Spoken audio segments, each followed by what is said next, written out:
অসমীয়া মানুহৰ স্বাভাৱিক প্ৰাকৃতিক বানপানীৰ লগত মোকাবিলা কৰাৰ তেওঁলোকৰ অভিজ্ঞতা আছে, কিন্তু বানৰ পানী এৰি দিয়া যি ৰাক্ষসৰূপী পানী বাগৰি বাগৰি ৰাতিটোৰ ভিতৰতে প্লাবিত কৰে বিস্তীৰ্ণ অঞ্চল, সেই ধৰণৰ বানৰ লগত মোকাবিলা কৰাৰ কোনো অভিজ্ঞতা নথকা ৰাইজে এতিয়া দিক বিদিক হেৰুৱাইছে।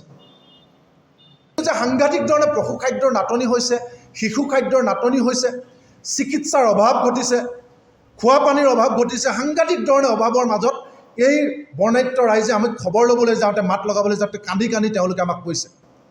এনেকুৱা এটা অভিজ্ঞতা দেৰগাঁও কৰৈগুৰি অঞ্চলত, কৰৈগুৰি গাঁৱত আমি মুখামুখি হ'লোঁ।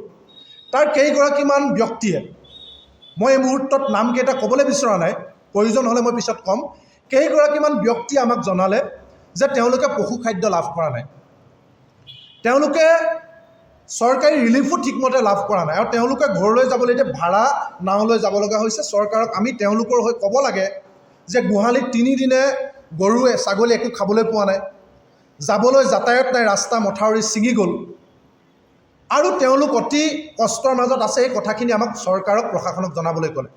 আমি বিষণ্ণ মনে দুখ মনে ঘূৰি আহি নাৱেৰে আহি ৰাস্তাত উঠোঁতে দেখিলোঁ দেৰগাঁও ৰাজচক্ৰ বিষয়া মনীষা কলিতা ডাঙৰীয়ানী গাড়ীৰ পৰা নামি আহিছে। আৰু হয়, আমি ৰাইজৰ কথাখিনি শুনি আমি অলপ ক্ষোভত আছিলোঁ। আমি ক্ষোভত বাইদেউ সন্মুখত পাই আমাৰ কথাখিনি ৰাইজে কোৱাৰ ধৰণেৰে আমি ক'বলৈ চেষ্টা কৰিলোঁ। আমাৰ সতীৰ্থসকল আছিলে, ৰাইজ আছিলে, সকলোৰে সন্মুখত মনীষা কলিতা ডাঙৰীয়ানীক, দেৰগাঁও ৰাজচক্ৰৰ চক্ৰ বিষয়া, তেখেতক বাইদেউক আমি ক'লোঁ যে বাইদেউ, বাকী বাৰু ৰাইজৰ খাদ্য অলপ চলপ পৰিছে যদিও ছাফিচিয়েণ্ট নহয়, কিন্তু পশু খাদ্য একেবাৰে কৰৈগুৰি গাঁওখনত পোৱা নাই।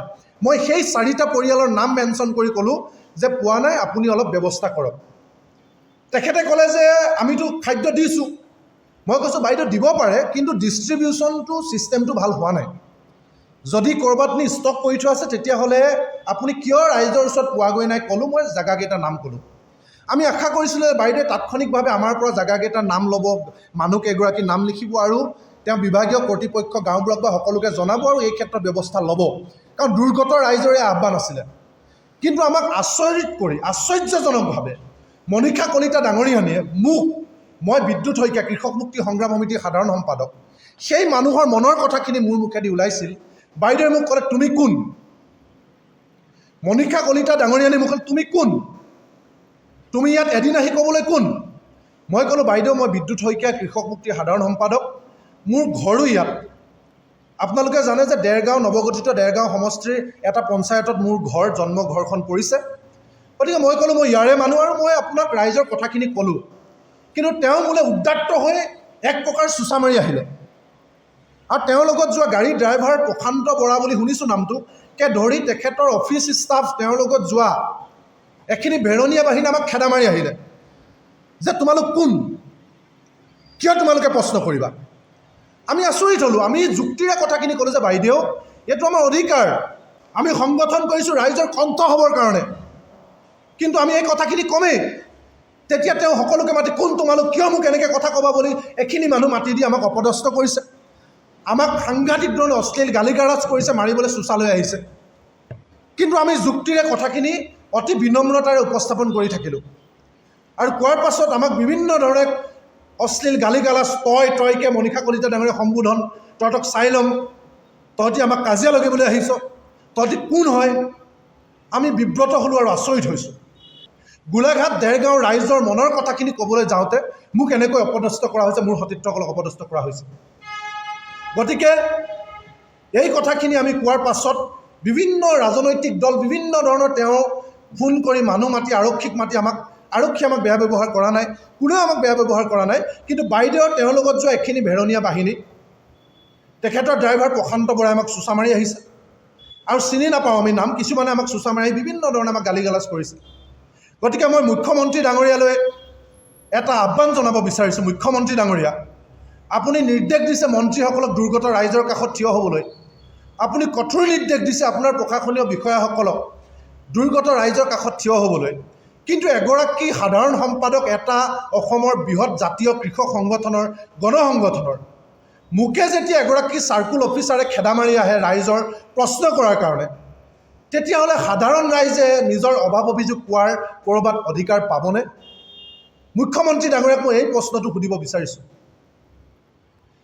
এনেই ৰাইজ মৰিছে ঋষিৰ হাপত, তাতে আকৌ দিছে প্ৰশাসনৰ দাদাগিৰিৰ জৰিয়তে ধানৰ ভাপত। এনেই ৰাইজে মথাউৰি নিৰ্মাণ ভাল নোহোৱাৰ কাৰণে, চৰকাৰে বানমুক্ত গুৱাহাটীৰ কাৰণে কাৰ্যত বিশেষ একো গুৰুত্বপূৰ্ণ পদক্ষেপ নোলোৱাৰ কাৰণে, বান পৰিস্থিতিৰ সৈতে মোকাবিলা হ'বৰ কাৰণে দুৰ্যোগ ব্যৱস্থা বিভাগৰ যি তৎপৰতা বা প্ৰস্তুতি থাকিব লাগিছে, সেই প্ৰস্তুতি কাৰ্যত নোহোৱাৰ কাৰণে ৰাইজে যি বিব্ৰত অৱস্থাত পৰিছে, বিনিদ্ৰ ৰজনী কটাব লগা হৈছে, খাবলৈ পোৱা নাই, শুবলৈ পোৱা নাই। তেনে পৰিস্থিতিত মই খুদ ৰাইজৰ মনৰ কথাটো ক'বলৈ যাওঁতে মোক যি দেৰগাঁৱত আজি বাঁহগুৰি অঞ্চলত, কৰৈগুৰি অঞ্চলত যি ব্যৱহাৰ কৰা হ'ল, সকলো ৰাইজে দেখিলে, সংবাদ মাধ্যমে দেখিলে। ইয়াৰ পাছত সাধাৰণ ৰাইজে, বানপীড়িত ৰাইজে নিজৰ অধিকাৰ সাব্যস্ত কৰিব পাৰিবনে? মুখ্যমন্ত্ৰী ডাঙৰীয়া, চৰকাৰৰ বৰমুখীয়াসকল, তেওঁলোকলৈ প্ৰশাসনৰ মুৰব্বীসকল মই আহ্বান জনাইছোঁ।